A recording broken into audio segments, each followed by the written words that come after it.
début de l'année, en fin de compte, c'est que Jésus est le même hier, aujourd'hui et pour l'éternité. Donc, c'est un sujet qu'on peut parler, je dirais même toute l'année, parce que c'est pour l'éternité. Hein, anyway. Mais sérieusement, on a regardé ensemble, il y a au moins 3 points essentiels, j'espère que vous avez retenu. Le fait que Jésus est le même hier, aujourd'hui et éternellement. C'est la première chose, c'est que dans le livre d'Hébreux, dans le premier chapitre, il établit qu'il est Dieu. Il est Dieu. Donc, c'est quelque chose qu'on doit se souvenir. Il est Dieu qui s'est révélé dans la chair, n'est-ce pas? Dans le Nouveau Testament. Mais dans l'Ancien Testament, c'est le même qui est là. Et c'est ce qu'on a regardé ensemble. La deuxième chose qui est importante de retenir, je crois, c'est qu'il est supérieur à tout ce qui a rapport à l'Ancienne Alliance. Il est supérieur, il est au-dessus de tout. Et c'est pour ça qu'il est Dieu, mais il est supérieur de tout. Il est le grand souverain sacrificateur, au-dessus de tous ceux qui sont venus avant, selon l'ordre de Melchisédek. Donc, c'est la deuxième chose, je crois, qui ressort. La troisième chose, c'est qu'il est garant d'une meilleure alliance. Il est garant d'une meilleure alliance. Et en disant ces choses-là, dans l'Épître, on voit qu'en disant ces choses-là, en disant quelque chose est nouveau, c'est que l'ancienne, elle a vieilli et elle est prête de disparaître. Il est venu établir une nouvelle alliance en lui. Et puis, la semaine passée, j'ai mentionné, c'est ce qu'on va regarder aujourd'hui au chapitre 10. C'est là qu'on est rendu. On a fait un survol du livre jusqu'à date. Et le point central, ça va probablement être la semaine prochaine. C'est là que j'avais l'idée de commencer au chapitre 13. Et puis, en fin de compte, ça va tourner va être un peu plus long parce qu'on doit avoir l'ensemble de ce que l'apôtre nous mentionne dans ce livre-là. Et de vraiment saisir l'importance et la supériorité de Christ. Et puis, non seulement qu'il est le grand souverain sacrificateur, mais qu'il est lui-même le sacrifice. Il est lui-même le sacrifice. Et c'est ce qu'on voit au chapitre 10, comment il prend le temps d'expliquer ces choses-là afin qu'on puisse saisir vraiment le sens et l'ampleur de l'œuvre qu'il a accomplie et l'effet que ça a sur nous. Qu'est-ce qu'on reçoit de lui? Dans Ésaïe 53, ça nous parle qu'il a livré sa vie. Je vais juste vous lire, vous n'avez pas besoin de tourner. Ésaïe 53. Et c'est le passage que l'Enoch, l'unique, l'unique lisait justement lorsque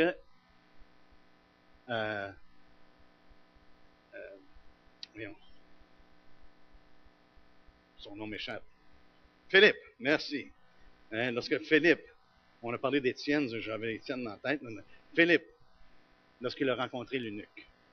Mais au verset 10, ça dit, il a plu à l'Éternel de le briser par la souffrance, après avoir livré sa vie en sacrifice pour le péché.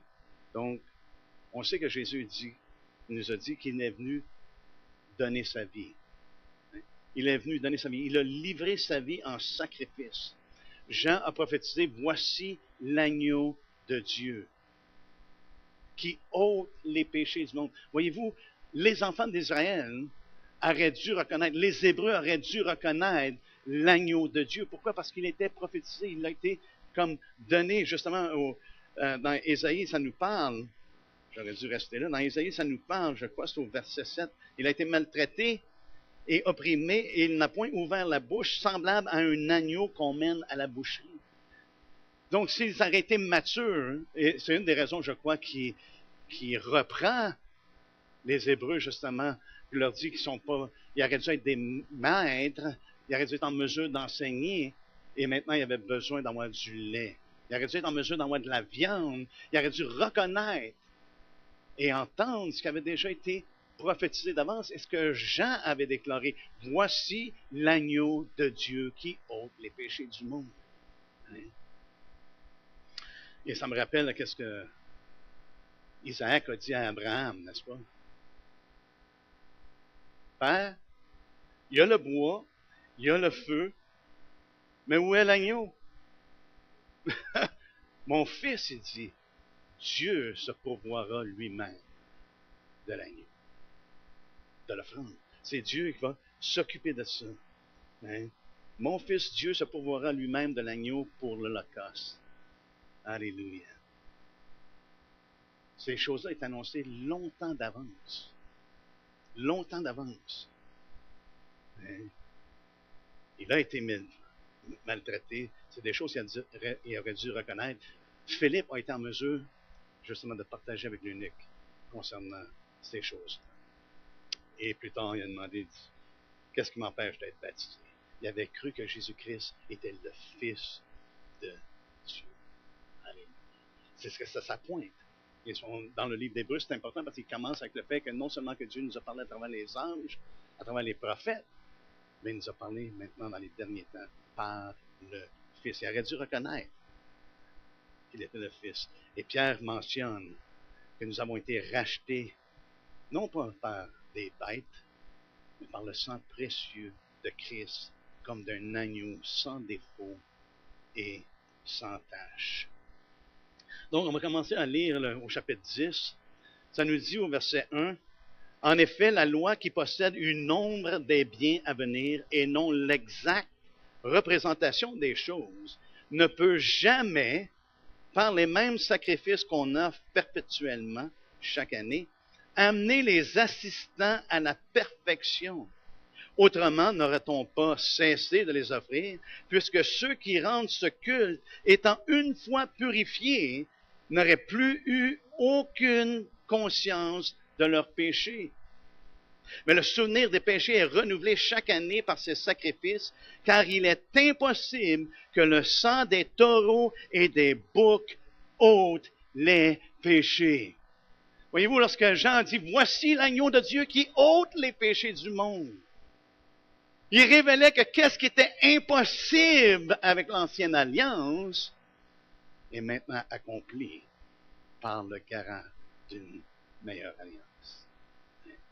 Par celui qui est assis, celui qui est saint et pur, par Jésus-Christ, celui qui est supérieur à tout. Il y a des choses ici qui sont importantes. Ça nous dit qu'il est impossible que le sang des taureaux et des boucs ôtent les péchés. Et ils viennent de mentionner que ces choses-là, par la loi, n'étaient pas des mauvaises choses. Mais ça dit que c'était une ombre des biens à venir. Une ombre. Donc, la loi n'a jamais été dans le but d'accomplir le dessein de Dieu, mais d'assister au dessein de Dieu. D'emmener les gens à voir vraiment c'est quoi le dessein de Dieu. Et ce qui est triste, c'est que les pharisiens ont rejeté le dessein de Dieu en ne se faisant pas baptiser par Jean-Baptiste, en ne croyant pas que Jésus était l'agneau de Dieu qui devait venir et porter les péchés du monde. Alléluia. Prendre un exemple. Je ne fais pas souvent des illustrations, mais là, je vais vous en donner une. L'autobus arrive. L'autobus arrive et ça crée une ombre. Ah! Mais savez-vous quoi? Vous avez beau vous tenir dans l'ombre, mais jamais vous allez être amené à votre destinée. L'autobus va partir. Et c'est ce qui est arrivé avec la Nouvelle Alliance. Les Juifs sont restés dans les choses qui étaient des ombres et ils n'ont pas embarqué dans l'autobus. Et éventuellement, qu'est-ce qui est arrivé? Lorsque l'autobus part, savez-vous quoi? Il n'y a plus d'ombre. La nouvelle chose, l'autobus est parti, la nouvelle alliance, et maintenant, ce qui est là est vieilli et est prêt de disparaître. Lorsque l'autobus part, l'ombre disparaît.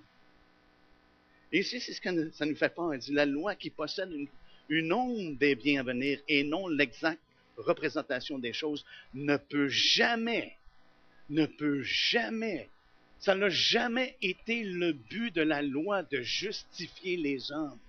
Ça a été de faire réaliser aux hommes leur besoin d'un sauveur. C'est simplement ce que la loi sert. Elle nous donne, pour nous qui aiment Dieu, ces commandements nous donnent justement des remparts pour savoir comment est-ce qu'on doit se conduire, ce qui plaît à Dieu. Mais c'est jamais sur quoi nous nous fions pour être sauvés. Ce n'est pas à travers les œuvres de la loi. Et les Épîtres en parlent. Paul se répète. Il n'y a aucun problème de se répéter. Ça fait 40 ans que je me répète. Mais il n'y a aucun problème de se répéter. Pourquoi? Parce qu'on a continuellement besoin d'être rappelé, d'être rappelé, d'être rappelé. Pourquoi? Parce qu'on a un ennemi qui cherche qui il peut dévorer. Et son but, c'est toujours de nous faire dévier de la parole de Dieu. Du point de départ, je le mentionne souvent et je le répète encore, du point de départ, dans le jardin, ce qu'il a fait, c'est de faire dévier de la parole de Dieu. Il les a suivis en disant, est-ce que c'est vraiment Dieu? Est-ce que vraiment ce qu'il a dit? Et c'est pour ça qu'on doit répéter les choses afin que ça entre dans le cœur, frères et sœurs, et que on soit vraiment fondé sur ce que Dieu nous a révélé. Et ici, ça nous dit, ça ne peut jamais, par les mêmes sacrifices, qu'on a perpétuellement, chaque année, amené les assistants à la perfection. C'est simplement des ombres, une ombre des biens à venir, et non pas l'exacte représentation. Ça n'amène pas les gens à la perfection, c'est ça, ça nous dit ici. Hein? Ça nous dit, ça ne peut pas emmener les assistants à la perfection. Qu'est-ce qu'il entend par perfection? C'est qu'on ne manque jamais, on est simplement, il n'y a rien dans notre vie qui ne va pas. Hein? Non. Ce qui veut dire, dans le grec, le terme qui est utilisé, ça veut dire d'amener entièrement à bonne fin. D'amener au but proposé, d'atteindre l'objectif. Quel est l'objectif? C'est la question qu'on doit se poser. Ça nous dit ici que ça amène personne à la perfection. Hein? Il faut répéter ça. Qu'est-ce qui se passe au verset 2? Il dit, autrement, n'arrêtons pas de cesser de les offrir, puisque ceux qui rendent ce culte étant une fois, quoi? Purifiés. C'est ça, il veut nous emmener à la perfection. Et le but, l'objectif, frères et sœurs, c'est notre purification, afin qu'on puisse avoir communion avec Dieu. Il n'y a rien de pas saint qui peut être en communion avec Dieu. Et Dieu a pourvu le moyen par lequel nous sommes purifiés. Christ nous amène à la perfection. Alléluia. Pourquoi? Parce qu'il nous a purifiés. Paul nous dit, je ne sais pas, c'est dans le titre, qu'il se purifie un peuple. Un peuple purifié par lui. Un peuple purifié par lui. Ça, c'est l'objectif. La loi ne pouvait jamais nous emmener à cette perfection-là, d'être purifié. Parce qu'il dit, s'il avait atteint ça, si une fois purifié, là, il n'y aurait plus eu besoin, il n'y aurait plus de conscience de leurs péchés. Mais le souvenir des péchés au verset 3 est renouvelé chaque année par ces sacrifices, car il est impossible que le sang des taureaux et des boucs ôtent les péchés. Et ici, son point au chapitre 10, c'est de vraiment mettre en lumière le sacrifice de Christ et la vertu de son sang, la puissance de son sang. Hein? Lorsqu'il s'est offert, frères et sœurs, et qu'il est mort pour vous et moi, il nous a purifiés. Alléluia. Lorsqu'on le reçoit, il nous purifie. Son œuvre, c'est une œuvre qui nous purifie. Et ici, il nous amène à réaliser encore une fois ce qu'il avait déjà mentionné auparavant, parce que lui aussi, il se répète. Il avait déjà parlé à propos de les ordonnances antérieures allaient être abolies. Hein? Il abolit justement le culte antérieur. Au verset 9, ça nous dit ce qu'on offre selon la foi et dit ensuite voici je viens pour faire ta volonté. Il supprime ou il abolit ainsi la première chose pour établir la seconde. Donc c'est une des choses. Le sacrifice de Christ a accompli le dessein de Dieu. Et par ce fait même, il a aboli, on pourrait dire, l'ombre. Parce que maintenant, l'exacte représentation est arrivée. L'autobus est venu et maintenant, il nous mène à la perfection, d'être dans une relation avec lui. Voyez-vous, les enfants d'Israël ne manquaient dans aucun cas concernant les sacrifices et les holocaustes et toutes ces choses-là. Ils en donnaient en abondance. Au point que ça nous dit au psaume 50, verset 8, ça nous dit, ce n'est pas pour tes sacrifices que je te fais des reproches. Tes holocaustes sont constamment devant moi. Ils faisaient ces choses-là. Et année par année, suite par la suite, année par année, ils offraient par rapport au péché. Ces sacrifices-là. Mais le Seigneur également parle à travers ses prophètes de qu'est-ce qu'ils pensent de tout ce qu'ils font. Il dit, qu'ai-je à faire?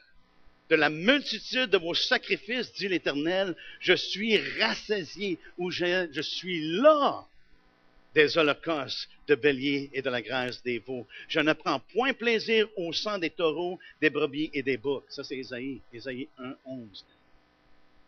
Il commence sa prophétie en leur disant et en leur faisant connaître, c'est pas pour le manque de vos sacrifices, mais je suis rassasié, j'en ai assez de ces choses-là. Dans Jérémie 6 plutôt, au verset 20, ça dit, vos holocaustes ne me plaisent point et vos sacrifices ne me sont point agréables. Dans Amos 5, 21 et 22, ça dit, je méprise vos fêtes. Je ne puis sentir vos assemblées, car vous me présentez des holocaustes et des offrandes. Je ne prends aucun plaisir. Et les veaux engraissés que vous sacrifiez en action de grâce, je ne les regarde pas. Il était rendu à ce point-là. Savez-vous, à partir de Malachie jusqu'à Matthieu, il y a eu 400 ans de silence. Dieu en avait ras-le-bol, parce qu'il en parle également dans Malachie ou Malachie, dépendant qui on écoute. Mais ça nous dit dans Hébreu, justement, 10 et 5, 10, versets 5 et 6, que ces choses-là, il dit, Dieu, c'est pas ça qu'il a demandé. Il dit, verset 5, il dit, c'est pourquoi Christ, entrant dans le monde, dit, tu n'as voulu ni sacrifice, ni offrande, mais tu m'as formé un corps.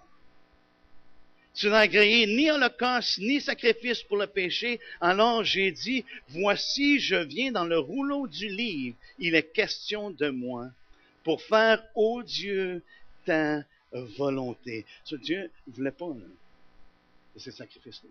Il dit, Christ entrant dans le monde, il dit, OK, c'est pas des veaux, puis des béliers, puis des agneaux que tu veux.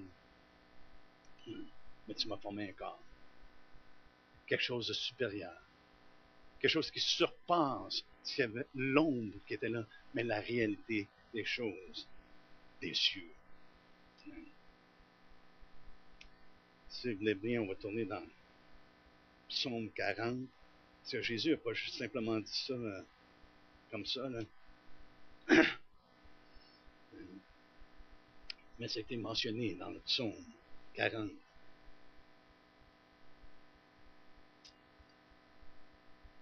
Ça nous dit au verset 7, tu ne désires ni sacrifice ni offrande, tu m'as ouvert les oreilles, tu ne demandes ni holocauste ni victime expiatoire.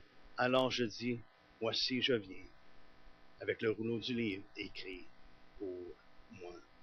Je veux faire ta volonté, mon Dieu, et ta loi est au fond de mon cœur. Jésus savait qu'il venait selon la volonté de Dieu, selon les desseins de Dieu. On a déjà vu au chapitre 7, 27, ça dit qu'il s'est offert lui-même, s'offrant lui-même. Et ici, c'est la même chose au verset 25 du chapitre 9. Il dit, ce n'est pas pour s'offrir lui-même plusieurs fois qu'il y est entré, comme le souverain sacrificateur entre chaque année dans le sanctuaire, mais pour offrir un autre sang. Autrement, il aurait fallu qu'il ait souffert plusieurs fois depuis la création du monde. Mais maintenant, à la fin des siècles, il a paru une seule fois pour abolir le péché par son sacrifice. Alléluia. Mais, si ça ne réjouit pas votre cœur, Christ est mort, il a la victoire, il a aboli le péché, et vous et moi, nous sommes en lui, purifiés, et maintenant le péché ne domine plus sur nous.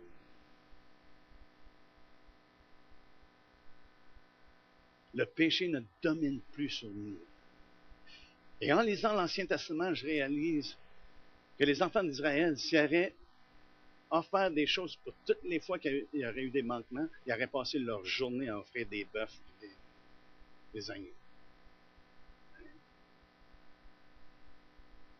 Ici, ça nous dit clairement qu'il a aboli, il a effacé, il a complètement, on pourrait dire, chassé le péché. C'est ce qu'il a accompli. Regardons versets 7 et 9. De 7 à 9, on a lu en partie, on va le lire tout dans un bloc. Ça nous dit, alors j'ai dit, voici, je viens dans le rouleau du livre, il est question de moi pour faire, ô Dieu, ta volonté.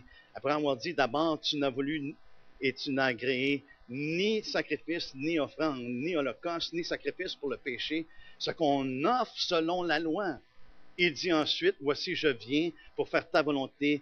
Il supprime ainsi la première chose pour établir plutôt la seconde. Alléluia. Et c'est ce que Jésus a fait. Et ce que ça nous dit, après ça, au verset 10, c'est en vertu de cette volonté, et ce qui est venu faire la volonté de Dieu, c'est en vertu de cette volonté que nous sommes, quoi? Sanctifiés par l'offrande du corps de Jésus-Christ une fois pour toutes. Et Paul a toujours mentionné, on pourrait dire que c'est ce qui est tissé à travers ses épîtres.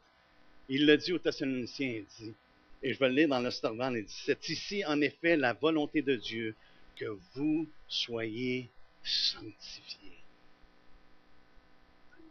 Dans le Louis II, ça dit la volonté de Dieu, c'est votre sanctification. Mais j'aime vraiment l'aspect de l'Ostervan, comment ça communique vraiment. La volonté de Dieu, c'est que vous soyez sanctifiés. Donc, lorsqu'on demande au Seigneur, Seigneur, que ta volonté soit faite, savez-vous ce qu'il va faire? C'est qu'il va nous sanctifier. Il le fait par l'œuvre de Jésus-Christ et il continue de le faire. Pourquoi? Parce que c'est en relation, c'est en communion avec lui. L'acte a été accompli, mais lorsqu'on entre en communion avec lui, cette sanctification-là, cette œuvre-là, ça s'accomplit dans nos vies de plus en plus. Jésus est le sacrifice qui nous sanctifie et qui nous justifie.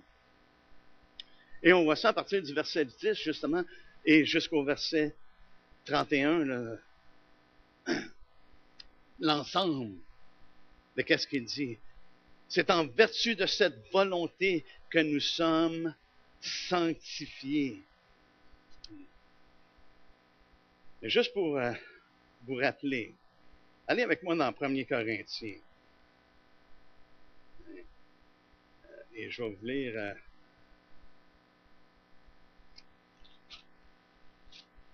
au premier chapitre. Je vais voir si je peux trouver là,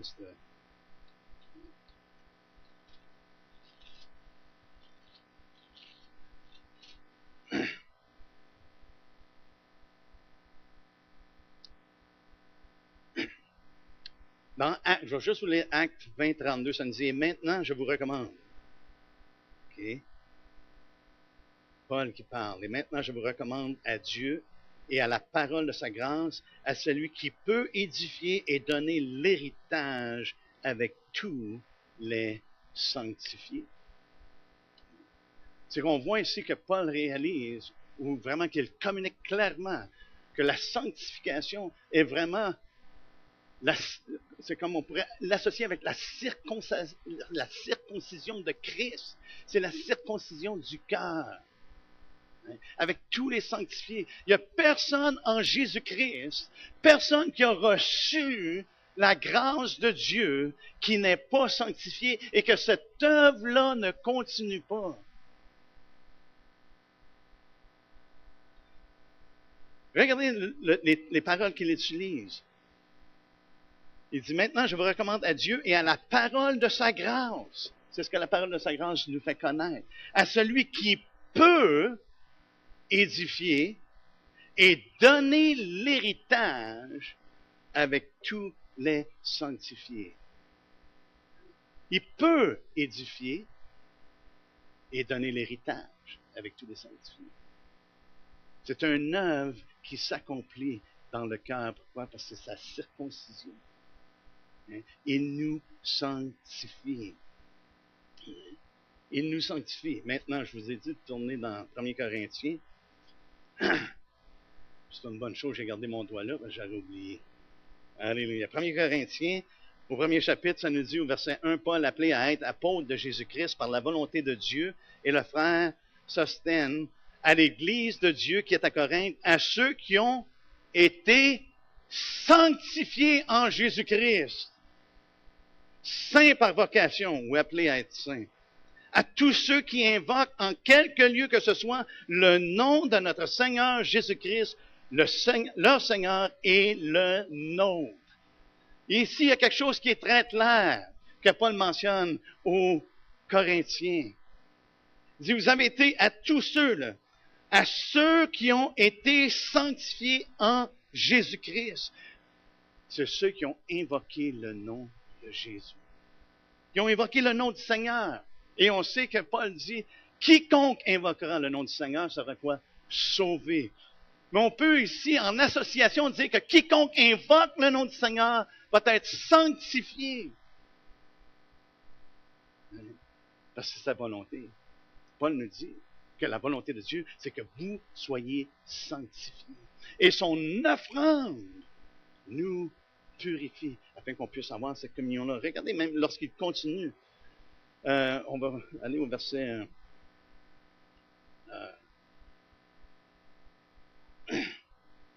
au verset 8.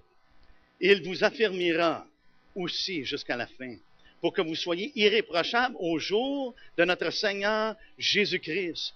Dieu est fidèle, lui qui vous a appelé à quoi? À la communion de son Fils Jésus-Christ. Est-ce qu'une personne peut être en communion avec le Fils sans avoir été sanctifié en Jésus-Christ? Non. Et c'est pour ça que l'Évangile diffère de toutes les autres nouvelles qu'il peut y avoir sur la terre, parce que c'est un appel à la communion de Christ. Communion avec Christ, communion avec Dieu, le Père. Et lorsqu'on est en communion avec lui, frères et sœurs, c'est parce qu'on a été purifiés par son offrande et parce qu'il nous a circoncis. Il nous a circoncis le cœur et puis il nous a sanctifiés en lui. Si on va au chapitre 6. Et ici, le point que je veux faire, c'est qu'il y a une distinction entre ceux qui sont sanctifiés et ceux qui ne le sont pas sanctifiés. Il y a une distinction, là. Ceux qui sont sanctifiés sont en Jésus-Christ. Si on n'est pas en Jésus-Christ, on n'est pas sanctifié. Pas possible. Regardez au verset 6. Au chapitre 6, plutôt. Et au verset 9, ça nous dit, ne savez-vous pas que les injustes, donc il fait une distinction, les injustes n'hériteront point le royaume de Dieu. Ne vous y trompez pas, ni les débauchés, ni les idolâtres, ni les adultères, ni les efféminés, ni les homosexuels, ni les voleurs, ni les cupides, ni les ivrognes, ni les outrageux, ni les ravisseurs n'hériteront le royaume de Dieu. Là, il a nommé les injustes.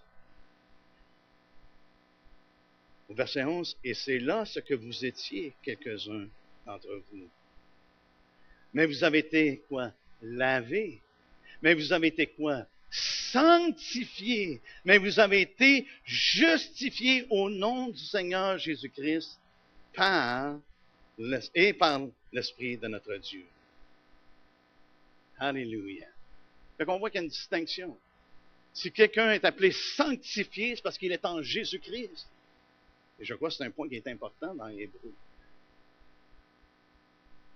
L'apôtre ici veut faire s'assurer clairement qu'ils comprennent les enjeux, qu'ils comprennent ce qu'il leur dit. Il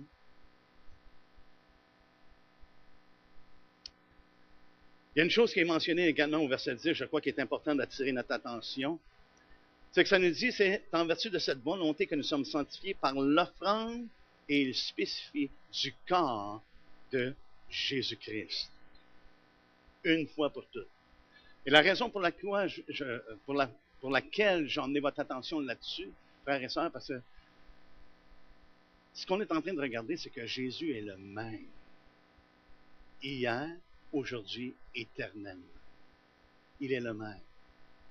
Mais il s'est élevé dans ce temps-là par des gnostiques, une doctrine de Docète. OK? C'est le nom qui lui a été donné. Et cette doctrine-là disait que Jésus était seulement une apparence humaine. Il avait seulement qu'une apparence humaine et que sa mort n'était qu'une illusion.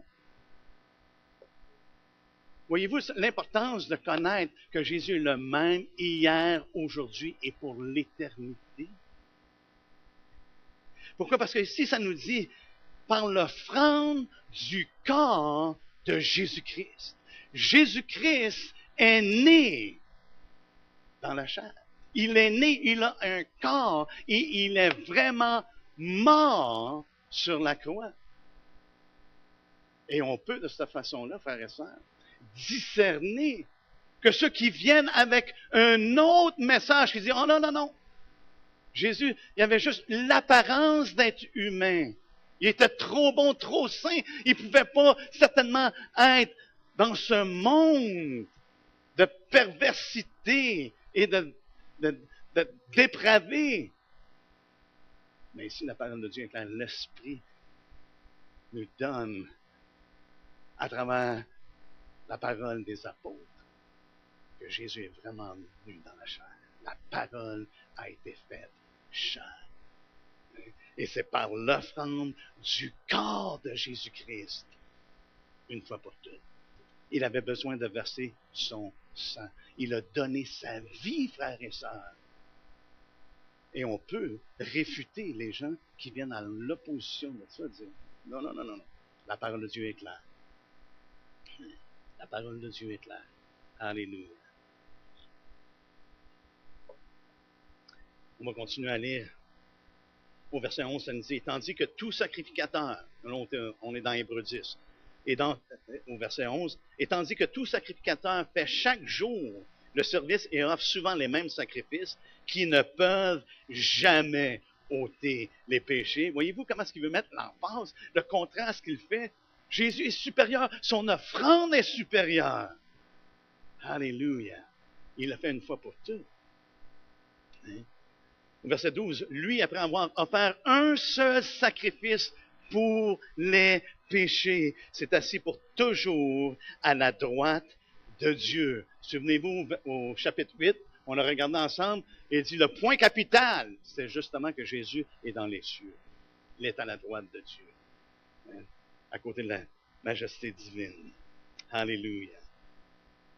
Et ça nous dit ici, par un seul sacrifice, pour les péchés. C'est assis pour toujours à la droite de Dieu. Verset 13, il attend désormais que ses ennemis soient devenus son marchepied.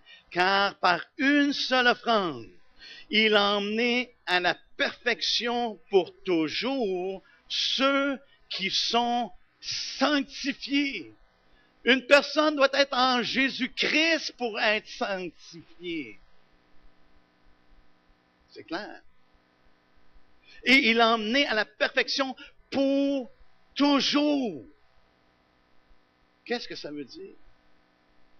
Le fait qu'il l'a emmené à la perfection pour toujours. Il l'a emmené vraiment à son accomplissement. Il l'a emmené à l'accomplissement des desseins de Dieu. Il l'amène à la perfection. Il l'a emmené à la purification. Frères et sœurs, il n'y a aucun autre sacrifice pour la purification des péchés, pour ôter les péchés. Il n'y a aucun autre sacrifice. On ne doit pas attendre autre chose. Il dit, c'est pour toujours. Ce que Christ a accompli, il n'y a rien à y ajouter. Rien.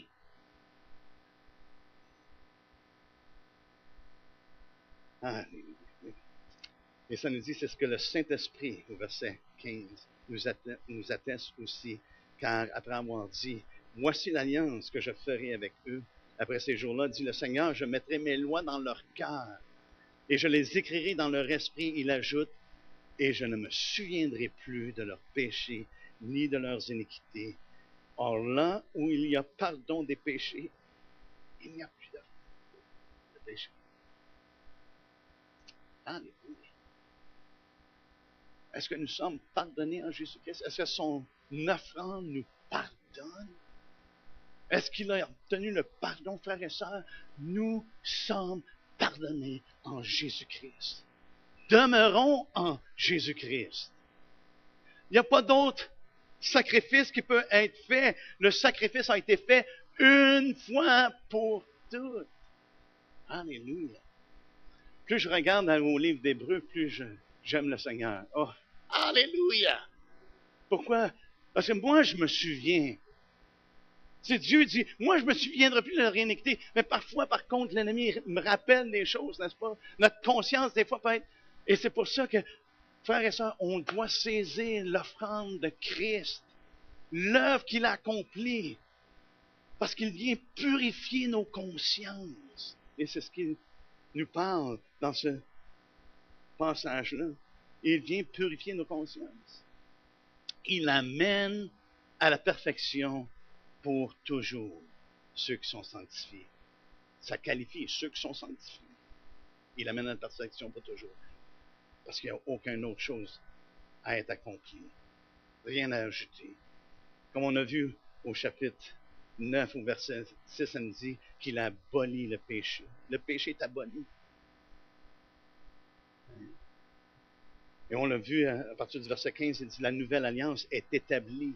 Verset 15 et 16, on vient de le lire. Et le pardon des péchés est obtenu. Alléluia.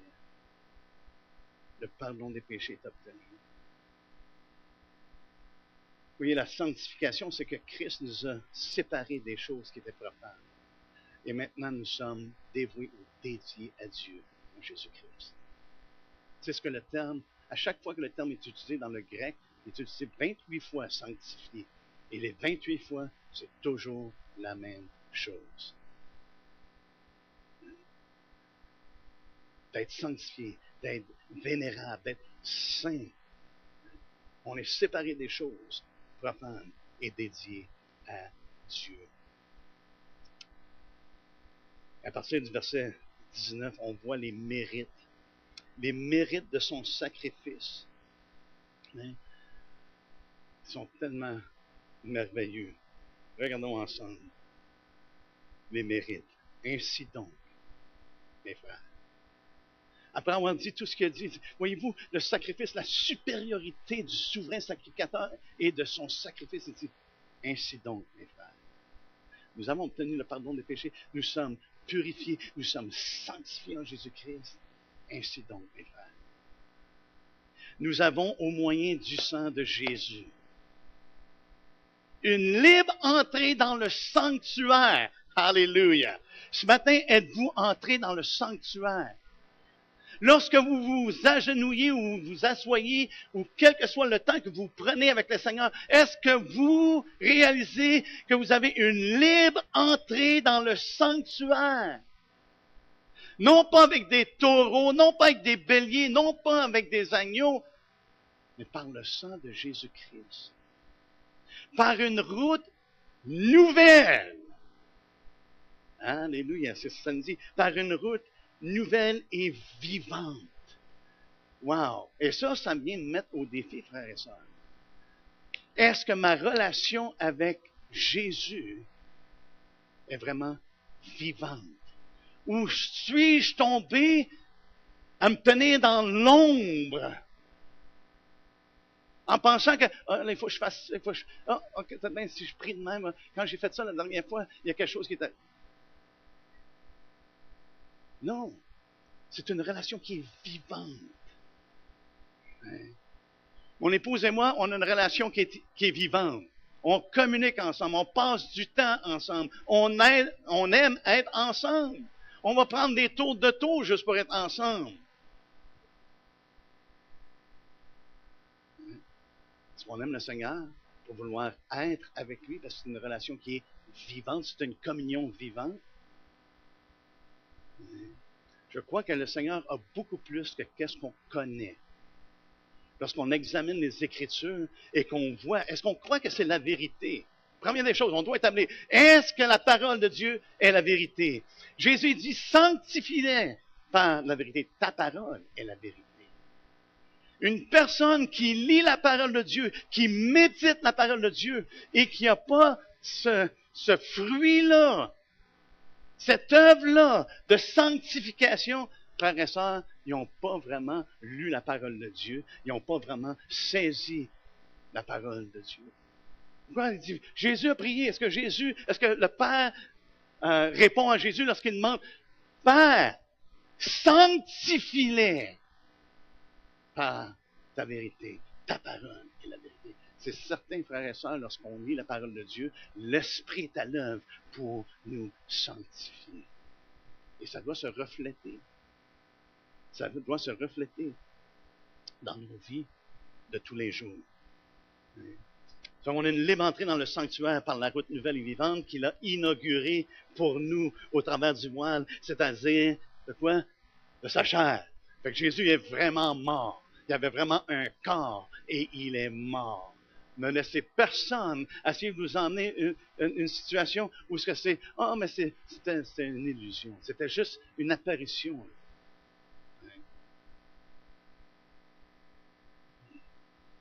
C'était seulement en apparence. Non, il est vraiment mort. Et il a inauguré pour nous cette entrée, cette libre entrée par son sang, à travers de sa chair. Et nous avons un souverain sacrificateur établi sur la maison de Dieu. Alléluia. Et au chapitre 9, je crois que ça dit en permanence. On n'attend pas un autre, personne d'autre. Jésus-Christ. Alléluia. Souverain sacrificateur. Sacrifice, comme on a vu que Pierre mentionne, mais pur et précieux, saint, sans tache, sans faute. Alléluia. Là, il nous dit, approchons-nous, verset 22. Approchons-nous donc avec quoi? Avec un cœur sincère. Un cœur qui est circoncis par Christ. Avec un cœur sincère, dans la plénitude de la foi. Croyez-vous que Christ circoncis vos cœurs, a circoncis vos cœurs? Croyez-vous qu'il vous a sanctifié? Croyez-vous que son offrande vous purifie? Regardez ce qu'il dit par la suite. Dans la plénitude de la foi, on doit saisir ces choses-là. Les cœurs purifiés d'une mauvaise conscience.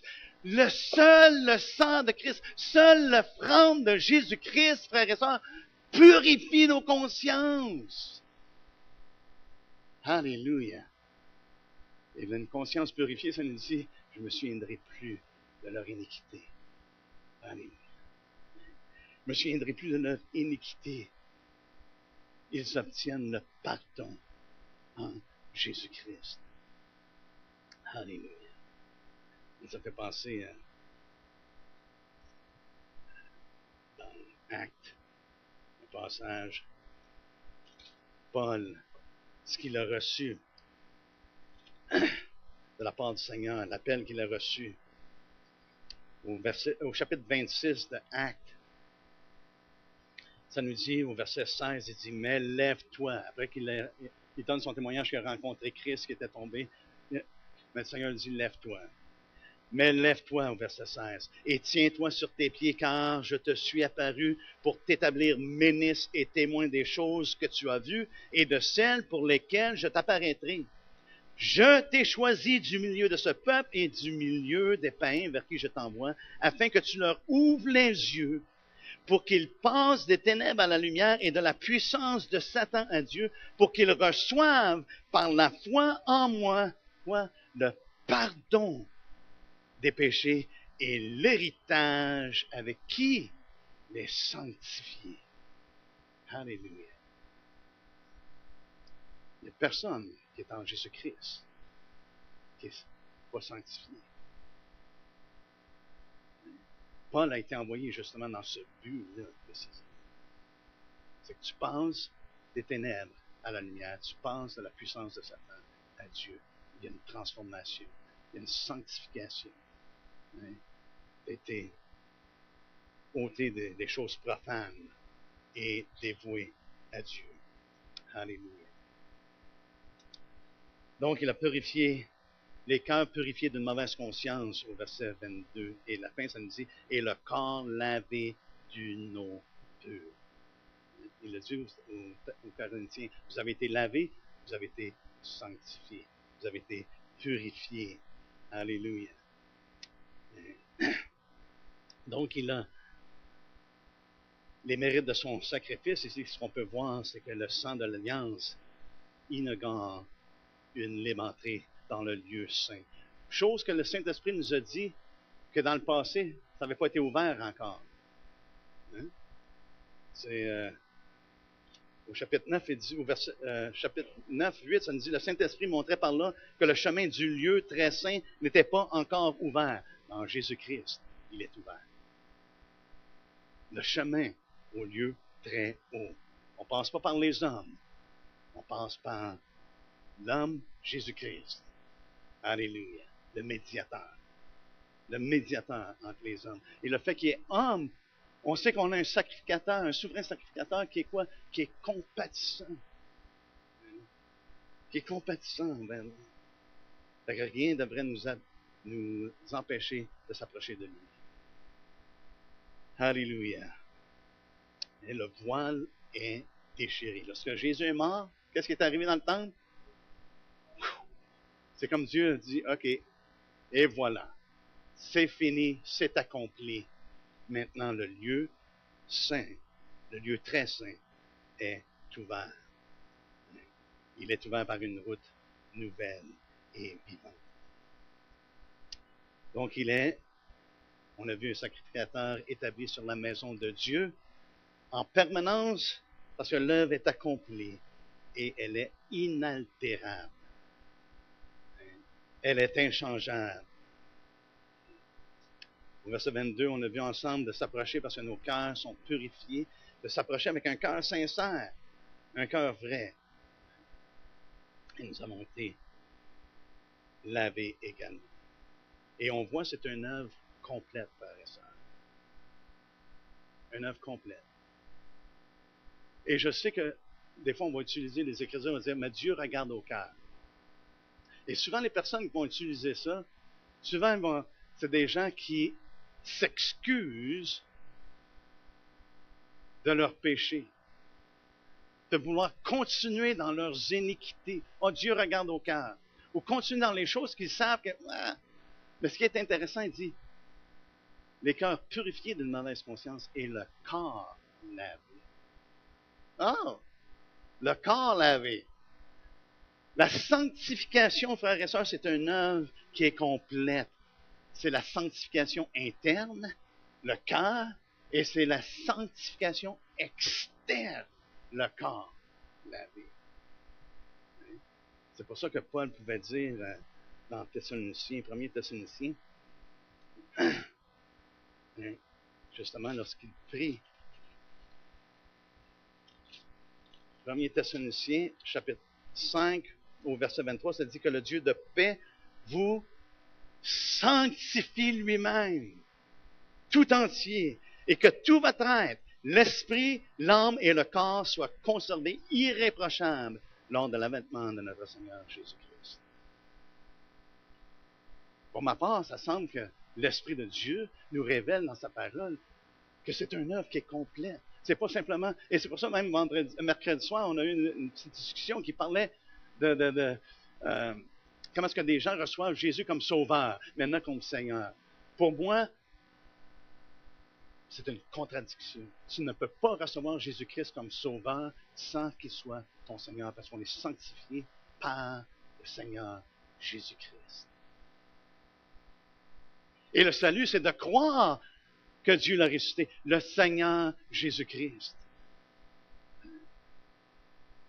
Et cela, je crois que dans notre génération, on a tendance à jouer avec les mots. Ah oui, mais ils l'ont reçu comme sauveur, mais ils ne sont pas encore rendus à le recevoir comme Seigneur. Ah non. Pour moi, ils ne l'ont pas reçu du tout, parce que Jésus a dit, celui qui veut venir après moi, qu'il renonce à lui-même, qu'il prenne sa croix et qu'il me suive. Qui on suit? Le Sauveur Jésus-Christ ou on suit le Seigneur Jésus-Christ? On suit le Seigneur Jésus-Christ. Il est le roi du royaume. Et il est venu prêcher le royaume de Dieu. Alléluia. Et là, il nous dit, retenons fermement la profession de notre espérance, au verset 23. Car celui qui a fait la promesse est fidèle. Il ne peut se renier. Il ne peut se renier. Il est fidèle. Il demeure toujours le même. Et ce qu'il dit, justement, il demeure toujours le même. Il est le même hier, aujourd'hui et pour l'éternité. On va terminer ça comme ça ce matin, parce qu'il me reste, on pourrait faire un autre bon bout. On va terminer ça comme ça. Simplement, je vous demande de prendre à cœur la supériorité de Christ, l'œuvre qu'il a accomplie, et laissons sa parole pénétrer dans nos cœurs, parce que sans doute, nous allons vivre la sanctification de Dieu. Il va nous emmener à la perfection. Il nous amène à la perfection. Ceux qui sont en Christ. Est-ce qu'on peut se lever ensemble, s'il vous plaît?